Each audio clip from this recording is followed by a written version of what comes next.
Bem-vindo ao cafezinho, Tainá. Obrigada, Miguel. Muito obrigada pelo convite. Prazer estar aqui.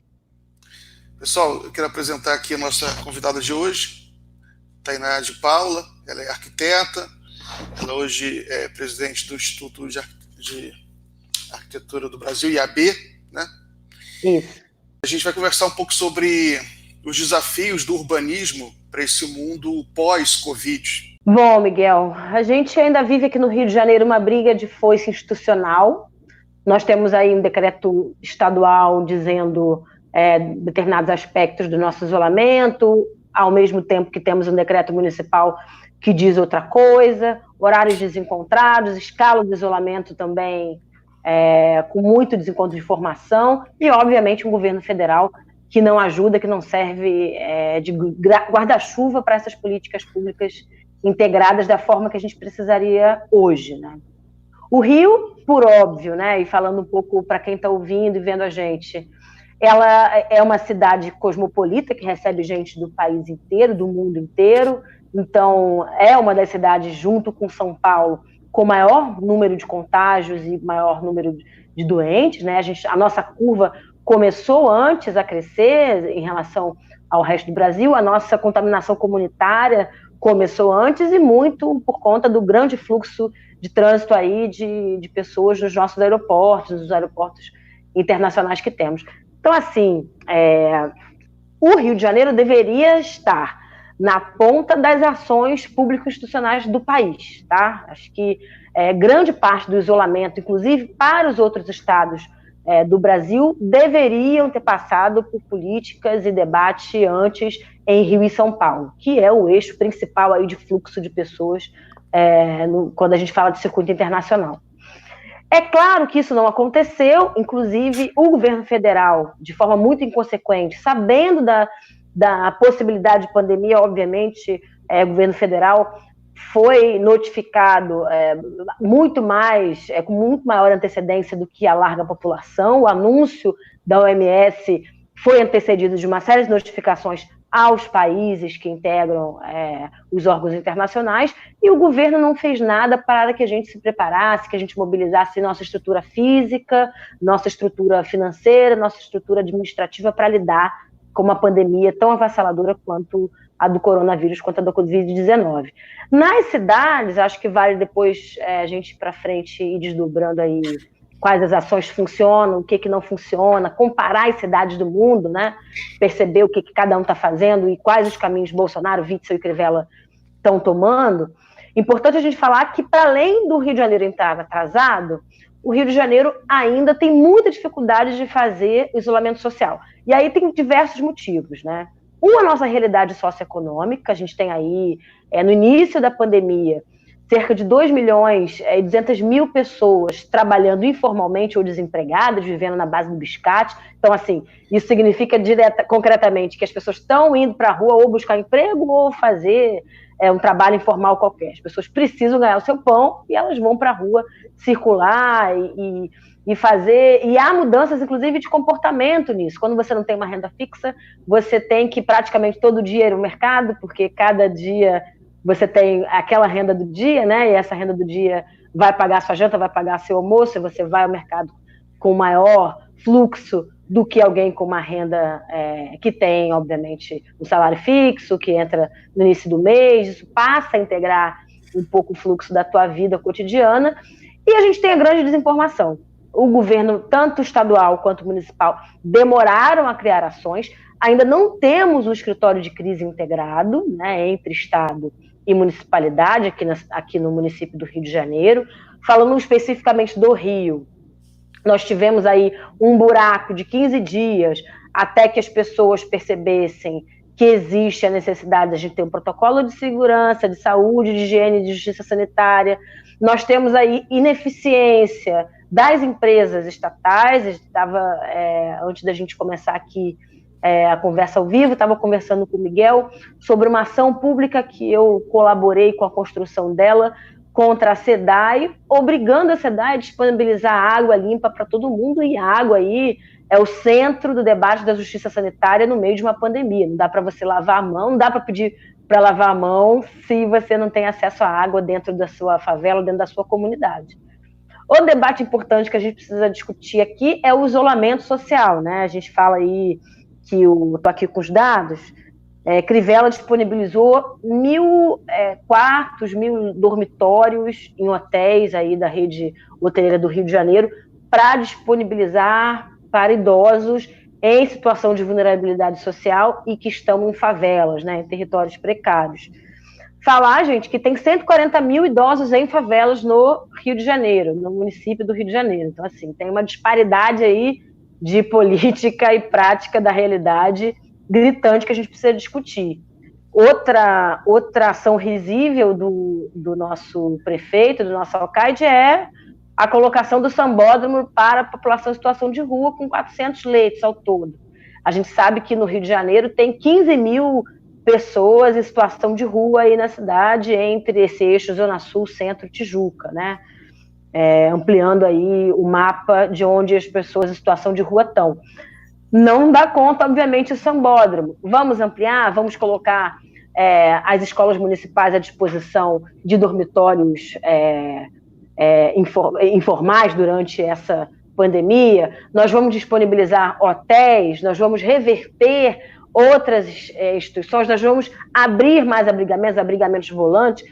Precisamos falar sobre aluguel social nesse momento de pandemia, como é que a gente amplia a rede de aluguel social, como é que a gente fala da flexibilização dos contratos de locação para classe média baixa, porque as pessoas estão sem renda, não estão podendo trabalhar na maioria das vezes, então não dá para a gente não dar conta da população em situação de rua e gerar mais população de rua no meio da crise, porque essa crise não vai ser de 15 dias, vai ser dos próximos 3, 4 meses. Então, assim, como é que a gente faz ações integradas entre poderes, seja ele federal, estadual, municipal, para dar conta desses gargalos.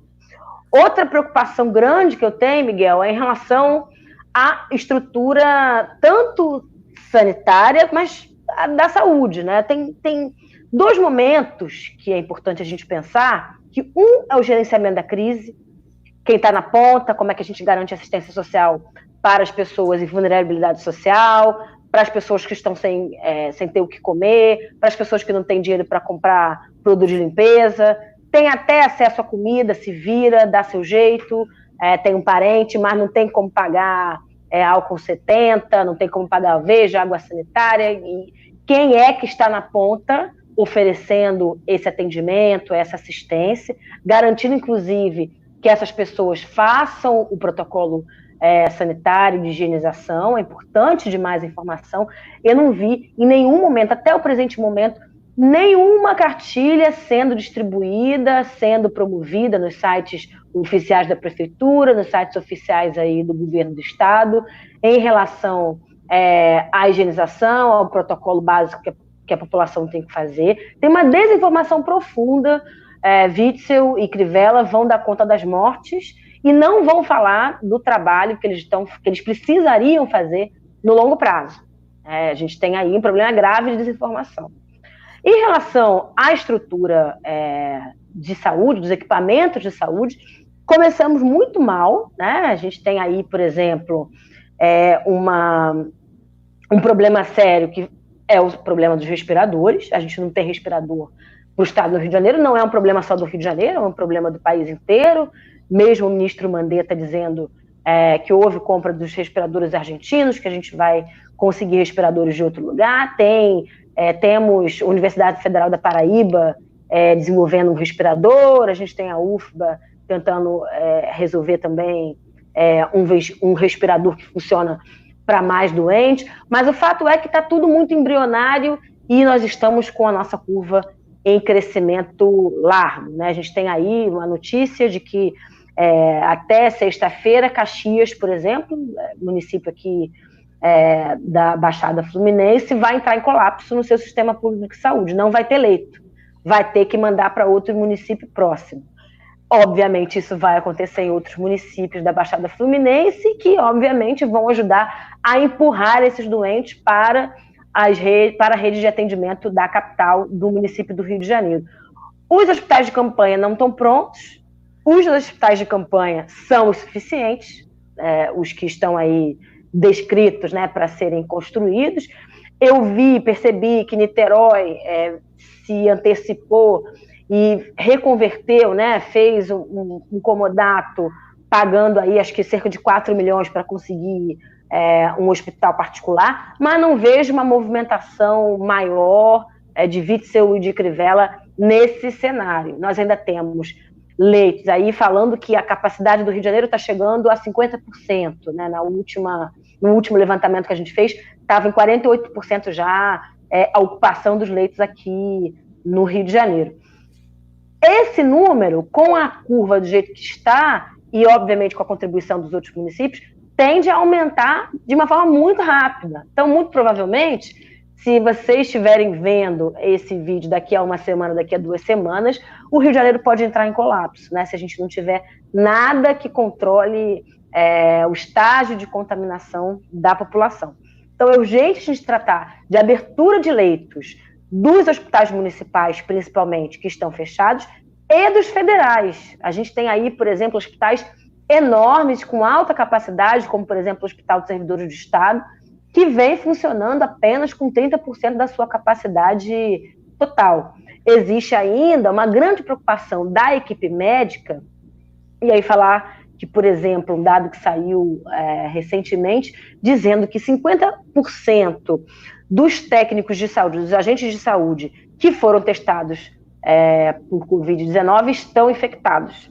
Então, existe também uma problemática que não quero receber o doente do Covid porque estarei contaminando os meus parcos profissionais, que são poucos. Precisamos das ações rápidas de contratação de equipe médica. Precisamos de EPI. Importante a gente falar aqui que a gente chegou num buraco tal, e acho que o desmonte da saúde e da educação deixaram claros aí uma ferida aberta desse problema brasileiro, que é o teto de gastos, né, que vem reduzindo. Bolsonaro entra no governo cortando 4,5% do orçamento de uma saúde que já havia passado por grandes cortes, e faz, vamos dizer assim, o término do semi-enterro do Sistema Único de Saúde brasileiro. A gente chegou a um momento onde, por exemplo, um hospital de referência como o da UFRJ precisa fazer vaquinha online para pagar os próprios equipamentos de proteção individual hospitalar. Não tem máscara e não tem luva para médico atender paciente de Covid-19 num hospital de referência latino-americano. É um caso grave. Não, os caminhos, Miguel, a gente pode aí pensar e contribuir com o que outras cidades estão fazendo, tem uma leitura muito municipalista em relação a essa pandemia, porque uma disputa da cidade.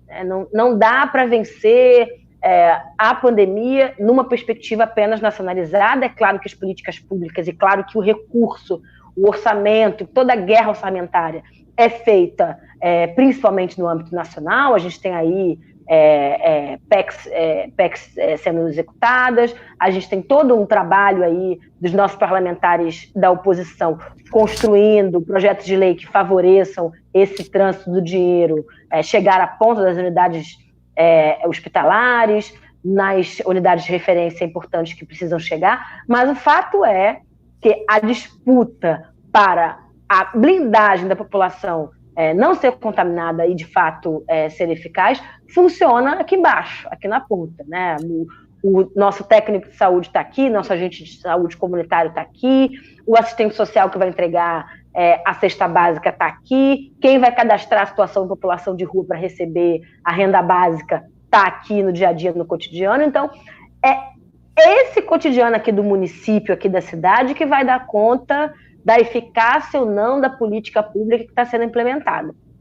Tem outro ponto, Tânia, desculpa interromper, só para complementar o que você está falando, que é um lugar onde a pandemia, né, foi contida de maneira exemplar, foi em Wuhan, né, a origem da pandemia. Você vê que a China tem 1 bilhão e 400 milhões de habitantes, né? Ela conseguiu blindar o resto do país com políticas públicas concentradas ali em Wuhan, né? E conseguiu conter o máximo que o vírus escapasse da cidade. Para isso, teve que desenvolver políticas focadas em Wuhan para fechar a cidade, né? E de fato, se você pensar que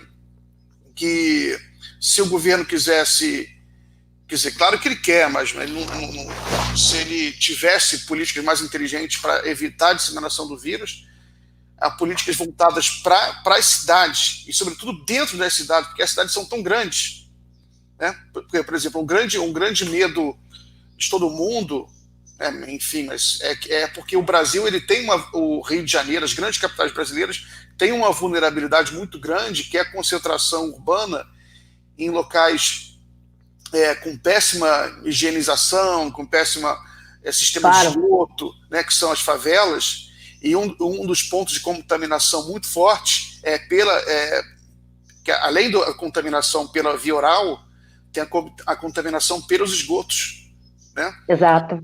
E quando as pessoas que estão no apartamento, elas conseguem numa quarentena, evitar essa contaminação pelos sistemas de esgoto. E em favelas que têm, às vezes, ainda sistemas sanitários muito deficientes, muito precários, você pode ter a contaminação. Por isso eu perguntei a você, né?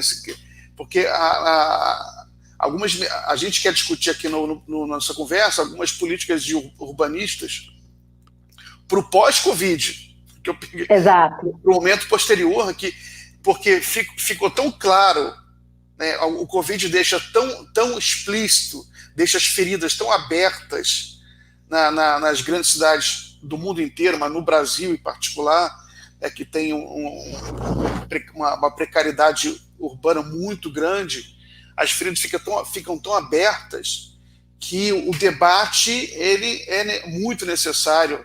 Agora, o que é triste é que um debate feito, as mudanças têm que ser feitas com o trem andando, né? Algumas mudanças têm que ser feitas com muita urgência.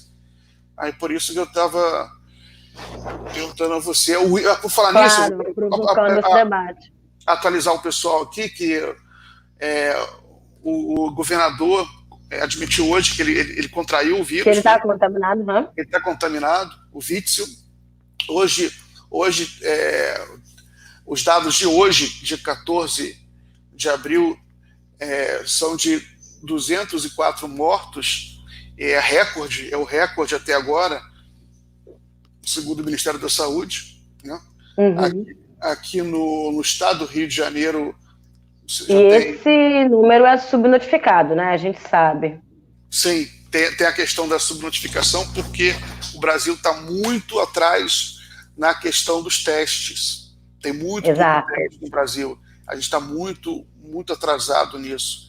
Agora, o negócio, Tainá, que esse vírus ele pegou o Brasil todo numa etapa... Uma velocidade, muito vulnerável, né? Porque nós somos um país vulnerável, já éramos, mas nesse momento, com desemprego ainda. A gente estava lidando com o bolsonarismo. Sim, porque e a pandemia nos pegou. Hoje saiu uma matéria no Washington Post dizendo que o Bolsonaro é o líder, é o pior líder do mundo na questão do combate ao coronavírus. Saiu uma matéria também na Itália. Passou aqui a Priscila, minha esposa. Você está aí, né, Priscila? Tudo bem, Priscila? Querida. Então, a gente está numa situação vulnerável, porque sem liderança, né, um presidente que é negacionista, e a estrutura urbana das cidades brasileiras é vulnerável. Com um acúmulo de precarização profunda. Então, como é que a gente vai superar isso, né? Eu acho que são duas chaves em dois momentos distintos e que devem se complementar. A gente tem que estimular que exista uma continuidade das políticas públicas necessárias ao enfrentamento desse pós-pandemia, né? Eu gostei muito do texto da Eliane Brum, porque dá uma indicação de que é necessário a gente pensar nesse futuro que está em disputa. A gente falou muito aqui, e, enquanto urbanista, a gente discute muito esse modelo da cidade capitalista, que produz, que tem um modelo de desenvolvimento, que se pauta, obviamente, da mais-valia urbana, onde vive melhor quem paga melhor para viver melhor, e por aí vai. No meio da pandemia, o que a gente descobre? Né? Que a gente pode, sim, diminuir o nosso sistema de produção, que a gente pode, sim, pensar numa redistribuição da nossa renda, e aí a renda básica universal volta com peso aí na discussão do trabalhador e na sociedade civil de modo geral. A gente volta a discutir taxação de grandes fortunas para o bem-estar social. Então, a gente tem, no meio dessa pandemia, uma oportunidade de discutir valores e construção de sociedade, de cidade, de forma diferente. A gente rompe aí um paradigma de que o capitalismo estava dado e que o capitalismo era a única saída para a solução da cidade. A gente deveria achar dentro do capitalismo todas as soluções. Não acho que será o único caminho pós-pandemia, tá? Eu acho que valores como justiça sanitária, justiça ambiental, entendendo que não porque as pessoas ficaram muito religiosas e descobriram as suas religiões durante uma crise mundial. Pelo simples fato das pessoas entenderem que as entranhas da desigualdade urbana e social, elas são tão fortes que não veem fronteira econômica. Afinal de contas, a minha empregada pode ser contaminada, eu acho que o caso do Rio de Janeiro é muito emblemático por isso. O primeiro caso de morte de coronavírus aqui no Rio de Janeiro, no estado do Rio, foi de uma empregada doméstica que se contaminou com a sua patroa, que foi para a Itália, enfim, foi para o exterior e voltou contaminada. Mas, ao mesmo tempo, a dinâmica de um território que não tem justiça sanitária, não tem justiça ambiental, e eu posso me contaminar lá, nada impede que esta empregada doméstica também contamine esta patroa em outra situação. Então, assim, concretamente, essa realidade precisa ser resolvida. A realidade da desigualdade urbana não pode ser perpetuada como modelo dado do capitalismo brasileiro, do capitalismo internacional. Mudanças estruturais precisam acontecer e o capitalismo vai se reorganizar nesse sentido. E acho que ele vai fracassar novamente, tá? Avalio, Miguel, que as crises do capitalismo vêm diminuindo de tempo. Eu acho que a gente passou por uma grande crise do capital em 2008, depois em 2012, depois em 2016, agora, obviamente, por conta da pandemia, em 2020, e esses ciclos vêm ficando cada vez menores. Avalio que a grande diferença do século XX, né, das crises do capital do século XX para as crises do capitalismo do século XXI, vão ser a mudança de chave do pensamento da sociedade. Todo mundo vai pensar de onde vem sua água a partir disso, as pessoas vão se incomodar mais com a crise hídrica da SEDAI e por que eu tenho água na minha torneira e nem todo mundo tem. Como é que a gente tem hoje, no Rio de Janeiro, no município do Rio de Janeiro, 200 mil casas insalubres e insustentáveis para garantir moradia digna para todo mundo? Como é que a gente tem um déficit habitacional de quase 500 mil moradias no Rio de Janeiro? A gente está muito preocupado com a pandemia, com a contaminação, mas tem 500 mil pessoas sem casa, sem ter para onde ir, né? Ou em situação de rua, ou morando com mais de 4 pessoas no espaço insalubre. Enfim, como é que a gente vai dar conta desse buraco? Estava vendo aqui os dados das favelas do Rio, a média de moradores por casa, por residência aqui no Rio de Janeiro é de 4 pessoas e meia. E a metragem quadrada média é 40 metros quadrados. E vamos combinar, essa casa não foi feita por nenhum arquiteto. É óbvio que essa casa é ineficiente, ineficaz para dar conta desse número de moradores. A Rocinha se consolidou como a favela mais grave aí, tanto no número de contaminados quanto no número de mortos, acho que chegou a 6, se não me engano. E o fato concreto é que a Rocinha acumula esse problema, ela já é a favela com maior índice de tuberculose da América Latina, ela já é a favela com maior índice de doenças de veiculação hídrica do Rio de Janeiro. Então, assim, se alguém morre de leptospirose no Rio de Janeiro, muito provavelmente é morador da Rocinha. Se alguém morre de leishmaniose no Rio de Janeiro, muito provavelmente é morador da Rocinha e por aí vai. A gente tem aqui um modelo de desigualdade que diz quem morre e quem vive, a partir do local de moradia, a partir de que cidade, que tipo de cidade acessa. Então, a pandemia, para além das grandes perdas que a gente vai ter de vidas, de economia e de tempo, pode ser uma janela de oportunidade para a gente pressionar as mudanças do capitalismo cruel das cidades. Não dá para a gente fingir que não tem pobre nem pobreza, né? No Rio de Janeiro e no Brasil como um todo. Tainá, eu estou lendo um livro, é o primeiro livro do Keynes, né? John Maynard Keynes, que se chama As Consequências Econômicas da Paz. Esse foi um livro brilhante, que fez muito sucesso na época, em que o Keynes ele anteviu a Segunda Guerra Mundial. Ele anteviu os problemas, porque ele escreve logo após a Primeira Guerra Mundial. E ele explica como que a paz anterior à Primeira Guerra Mundial na Europa era frágil. Como você tinha uma concentração de renda muito, muito elevada em toda a Europa, né? Aquela harmonia social era baseada em crenças psicológicas coletivas, de que estava tudo certo, né? E um equilíbrio muito delicado, uma dependência entre os países muito delicada, que qualquer coisa poderia romper aquele equilíbrio e provocar grandes distúrbios no continente. Por isso que ele vai denunciar o Tratado de Paz da Primeira Guerra Mundial como uma grande estupidez, como foi, né, que leva à Segunda Guerra Mundial, porque eles estavam sacrificando a Alemanha e aquilo não ia dar certo. Mas eu vejo uma semelhança com o momento atual, porque pouco antes dessa pandemia, você também deve ter acompanhado, né, já tem alguns anos isso, tem se discutido muito o aumento da desigualdade no mundo.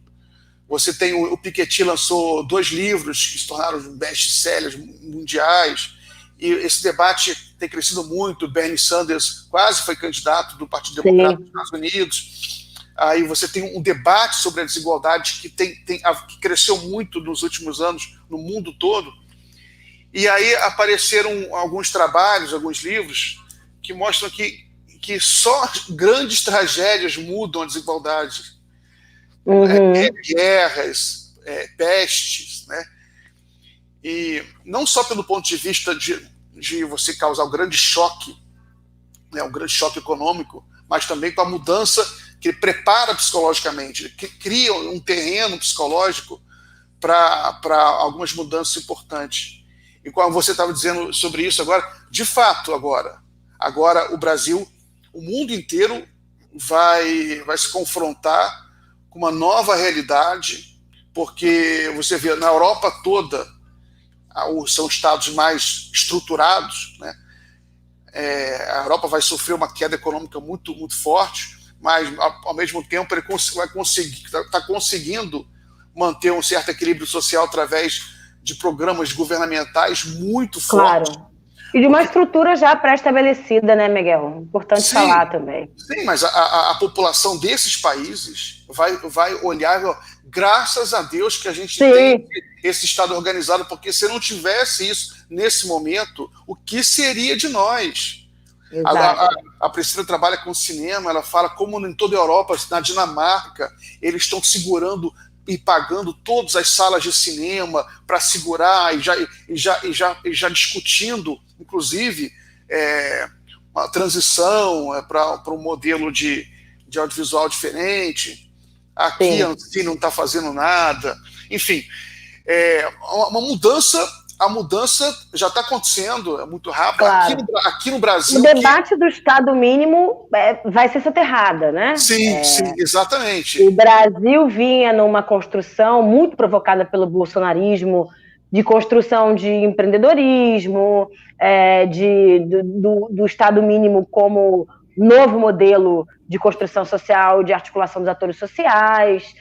E a gente tinha cada vez mais liga, inclusive em bases populares, desse discurso, né? A tal da uberização, da pejotização das relações de trabalho, vinham crescendo muito na classe trabalhadora, na voz da classe trabalhadora média baixa.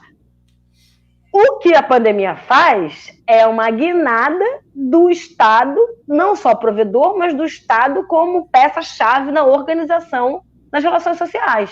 Sejam elas... nas relações de trabalho, impedindo que o trabalhador seja mandado embora durante a pandemia, garantindo as prerrogativas e as seguranças dos trabalhadores em situação de risco, né, do grupo de risco. A PL da Benedita da Silva para as empregadas domésticas é muito importante.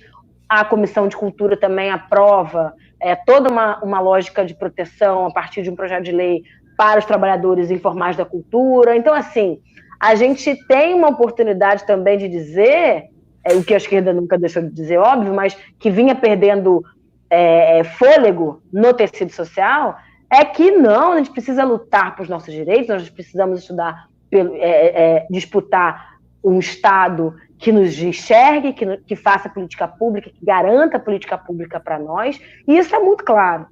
O que vai estar dado também é que as pessoas, e aí fazendo um link muito claro com o bolsonarismo.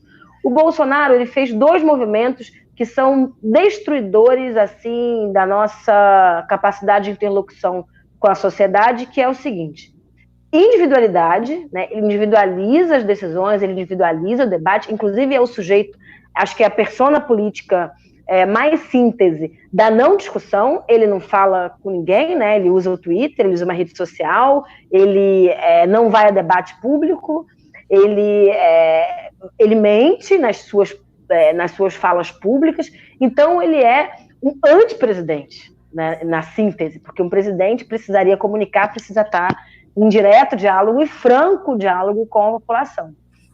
E no outro lado, acho que sintetiza ele também, ele esvazia a política para 2 ganchos, que a negação da própria política. Eu sou um cara diferente, eu não quero saber disso, mesmo tendo sido funcionário público durante 30 anos sem fazer nada, sem devolver nada. E ele reduz o problema central do país a violência e corrupção. Vou dar uma arma para você, vou tirar o PT e vou entregar um Brasil 2.0 aqui com o meu projeto neoliberal. O neoliberalismo do Bolsonaro se mostra insustentável, porque agora o Mandetta precisa aparecer como o salvador do Estado, né? Tipo, eu vou garantir equipamento de proteção individual, eu vou garantir hospital público aberto. Enfim, ele faz promessas de estadista sem ser presidente, porque o presidente se recusa ainda a fazer esse papel, assumir esse papel de liderança máxima desse Estado, mas, obviamente, pela catástrofe que se coloca no país, ele precisa colocar um personagem que assuma um pouco o papel de estadista.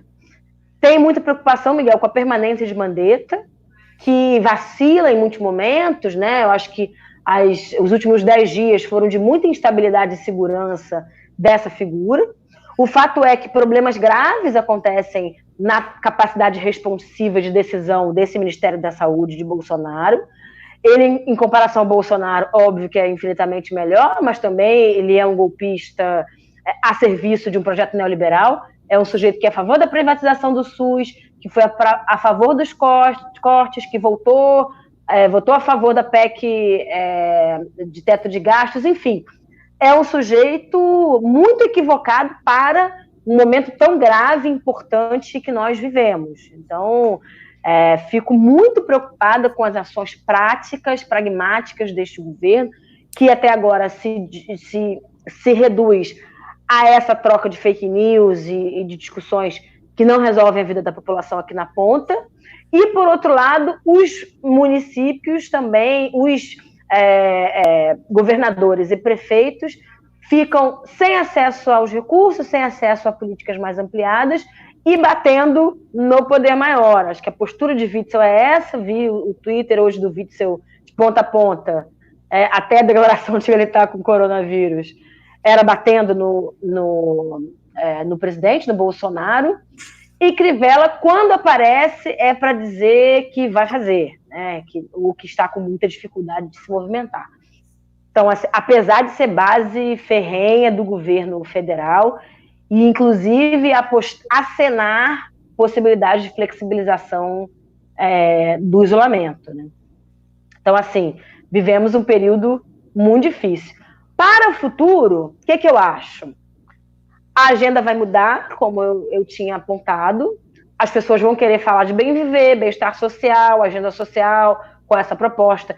Se a eleição fosse em outubro agora, para a presidência, eu duvido, aposto com você, Miguel, duvido que as pessoas votariam num presidente que não vai a nenhum debate público falar sobre agenda. As pessoas iam estar muito cabreiras e preocupadas. Esse cara vai garantir hospital? Né? Esse meu voto vai dar hospital para todo mundo?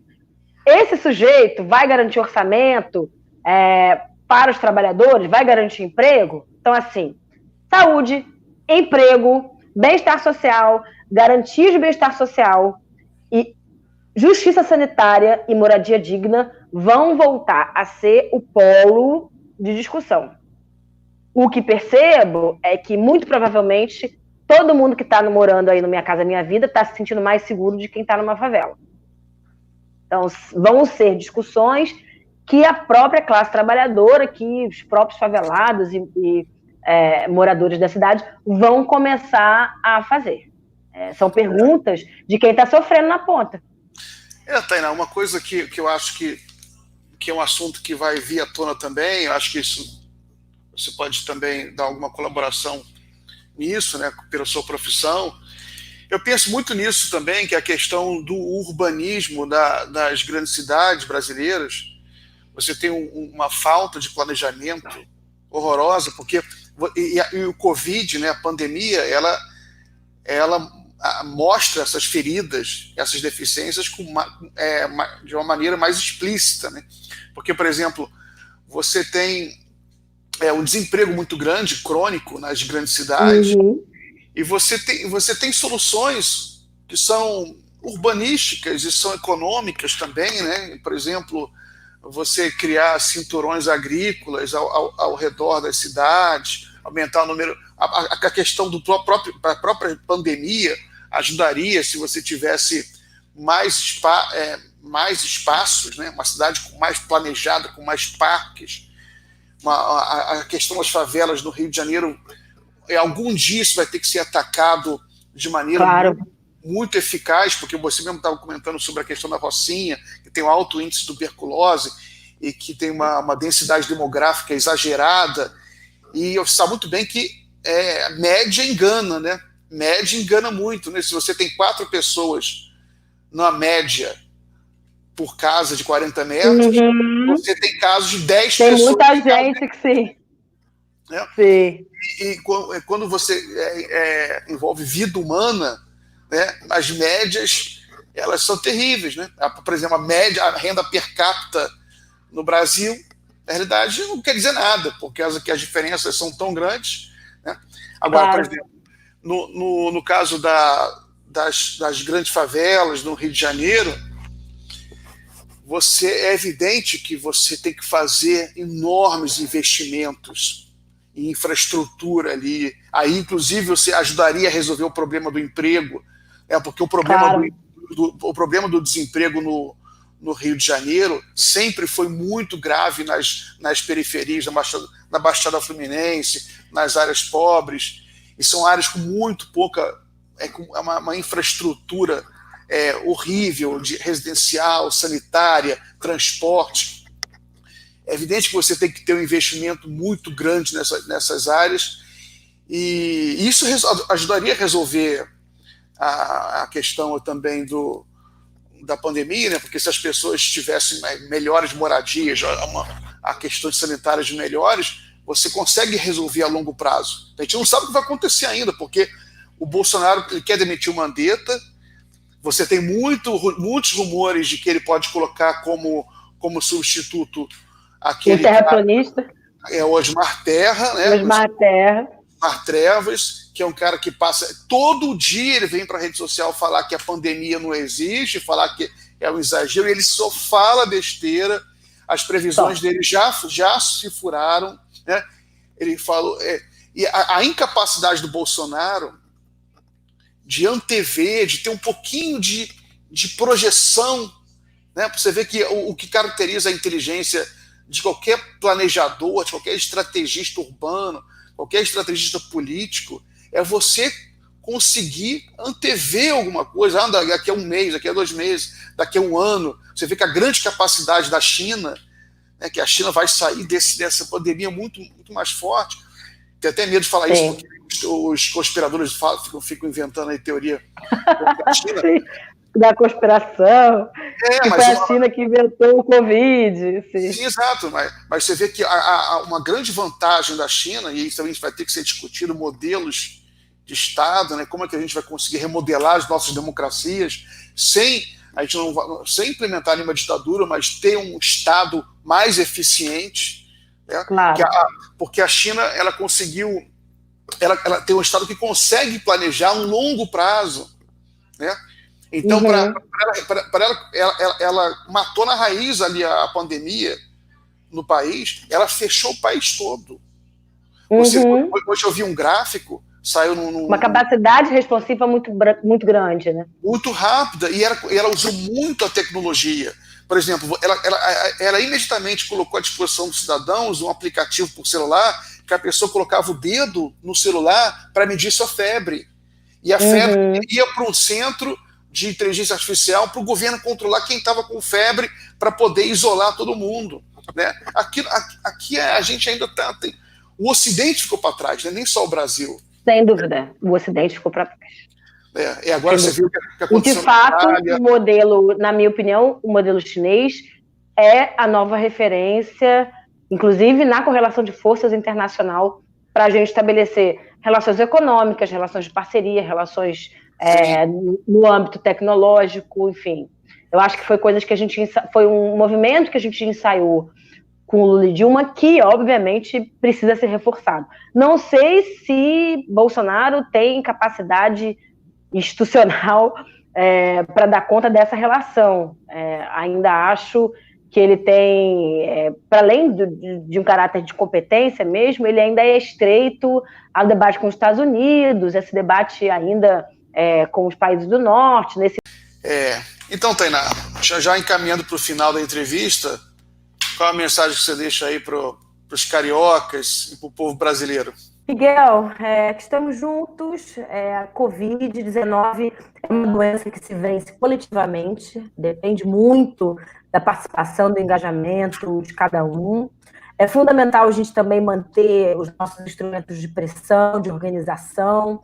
Eu vejo e percebo que existe uma rede sendo construída de solidariedade ao redor das favelas, das periferias, população preta e periférica se organizando ao redor de cestas básicas, mas também nas reivindicações principais, como água, como justiça sanitária, com o debate de acesso ao esgoto, com o debate de moradia digna, com a vida do idoso, com a proteção ao idoso, à pessoa idosa.